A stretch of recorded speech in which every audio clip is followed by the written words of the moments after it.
અમદાવાદની નારાયણા હોસ્પિટલની ડોક્ટર્સની ટીમે સફળતાપૂર્વક પ્રથમ હાર્ટ ટ્રાન્સપ્લાન્ટ કરીને આ તબીબી ક્ષેત્રે મોટી સિદ્ધિ મેળવી છે. આ ઓપરેશન દ્વારા ગંભીર હૃદયરોગથી પીડાતા એક દર્દીને નવજીવન મળ્યું છે. આ સર્જરી ડોક્ટર અતુલ મસલેકર દ્વારા કરવામાં આવી હતી અને doctor Alpesh Patel, doctor Utkarsh Sanghvi, doctor Hetal Shah અને ડોક્ટર તેજસ કંજારિયાની ટીમ, ક્રિટિકલ કેર આઈસીયુ અને નર્સિંગ ટીમો દ્વારા કરાઈ હતી. હૃદયની સારવારમાં સૌથી અઘરું ગણાતું આ ઓપરેશન નિષ્ણાત ડોક્ટરોની એક ખાસ ટીમ દ્વારા કર્યું હતું. આ દર્દી લાંબા સમયથી હૃદયની ગંભીર બીમારી માટે હોસ્પિટલમાં દાખલ હતા. જ્યારે દવાઓ અને અન્ય તમામ ઇલાજ નિષ્ફળ ગયા ત્યારે તેમનો જીવ બચાવવા માટે હાર્ટ ટ્રાન્સપ્લાન્ટ જ એકમાત્ર રસ્તો બાકી હતો. મહિનાઓ સુધી ચાલેલી તપાસ અને દેખરેખ પછી ઓર્ગન ડોનેશન નેટવર્ક દ્વારા એક યોગ્ય દાતાનું હૃદય મળ્યું હતું. સફળ હાર્ટ ટ્રાન્સપ્લાન્ટ ઓપરેશન બાદ દર્દીની હાલત હવે સારી છે અને ડોક્ટરની દેખરેખ હેઠળ છે.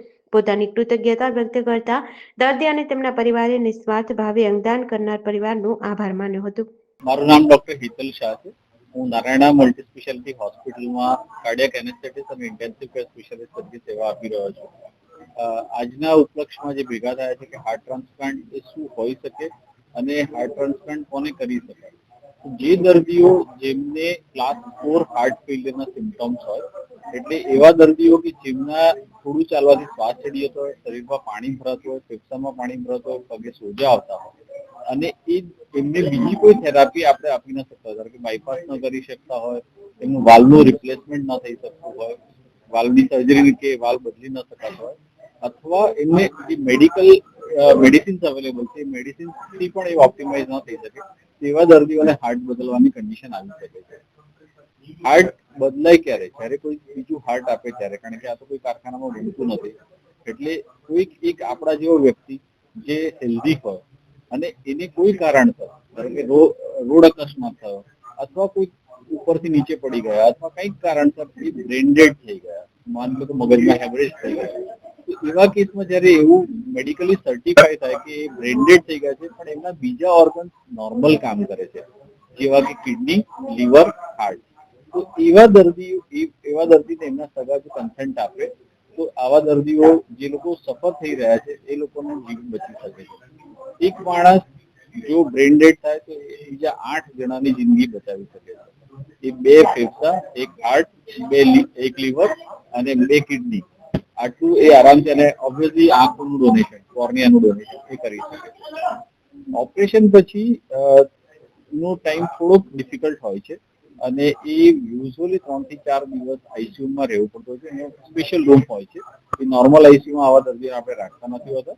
અને એ જો એ 3-4 દિવસનો ટાઈમ સરસ રીતે પસાર થઈ જાય તો યુઝ્યુઅલી દર્દી 10 થી 15 દિવસની અંદર ઘરે જઈ શકે છે. અને એના પછી એને પહેલા 3 થી 6 મહિના ઇન્ફેક્શન રિલેટેડ પ્રિકોશન્સ રાખવાના હોય છે અને એના પછી એ નોર્મલ લાઈફ જીવી શકે છે. એટલે હાર્ટ ટ્રાન્સપ્લાન્ટ કરવાથી दर्दी ने एक नवो जीवन મળે છે અને એની જિંદગી ઘણી બદલાઈ જાય છે. नमस्कार, मैं हूं doctor Atul Maslekar, Narayana multi speciality hospital में हूं और आज हम चंदू भाई की स्टोरी आपके सामने ले आए हैं। चंदू भाई पटेल हमारे हार्ट ट्रांसप्लांट के पेशेंट जो आज 3 महीना कंप्लीट करके और सक्सेसफुल यहाँ बैठे हैं, उनके बारे में। अभी हार्ट ट्रांसप्लांट जो एक प्रक्रिया होती है, जो जिनको हार्ट बदलते हैं, जब डोनर हार्ट मिलता है, जब अवेलेबल, जो सोटो नोटो करके जो ऑर्गेनाइजेशन हैं उनकी ओर से जब कॉल आता है कि कोई ब्रेन डेड कैंडिडेट होता है, तो जब हमको कॉल आता है तो हम एज ए सर ने जैसे बोला, हेतल सर ने, कि हाइट वेट सबसे पहले क्राइटेरिया हाइट वेट की डिसाइड की जाती है कि मैच होना चाहिए, उसके बाद ब्लड रिपोर्ट्स, उसके जब सब कुछ क्राइटेरिया फिट होता है, देन एक टीम 15 या 20 लोगों की टीम होती है, जो एक टीम जाती है हार्वेस्ट करने।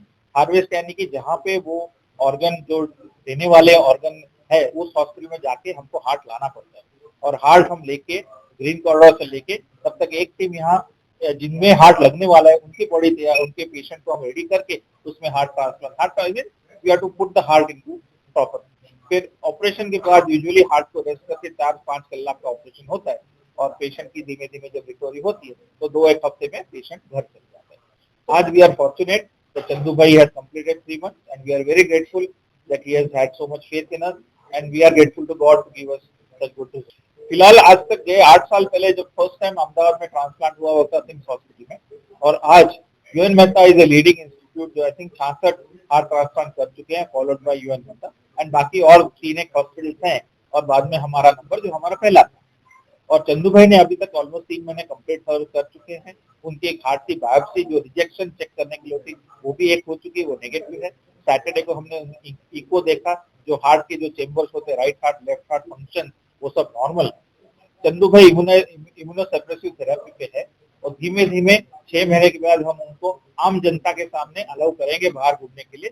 6 महीने तक थोड़ा प्रोटेक्शन में वहाँ घर पे रहेंगे, उसके बाद हम बाहर निकाल देंगे, क्योंकि इन्फेक्शन वगैरह ये इम्यूनोसप्रेस पेशेंट होते हैं। लॉन्ग टर्म रिजल्ट देखा जाए तो आज हार्ट ट्रांसप्लांट में 85 से 90% रिजल्ट एट 5 साल और अबाउट 75 to 80% एट 10 साल रिजल्ट होते हैं। ये अपने को कंपेयर करना है नॉर्मल इंसान की जिंदगी से नहीं, बट एनवाईएचए क्लास 4 जो एंड स्टेज हार्ट फेलियर के बाकी जो पेशेंट होते हैं, जिनका हार्ट ट्रांसप्लांट नहीं किया जाता है, उनको 5 साल इज ओनली 50% सर्वाइवल होता है। तो उनके हिसाब से post transplant patient to do good. And जैसा मैंने पहले बोला, आज तो इनफैक्ट स्पोर्ट्स एक्टिविटी में उनके ट्रांसप्लांट जो कॉम्पिटिशन होती है उसमें भी पार्टिसिपेट कर रहे हैं। JDC न्यूज़ સાથે સંજીવ રાજપૂત, અમદાવાદ।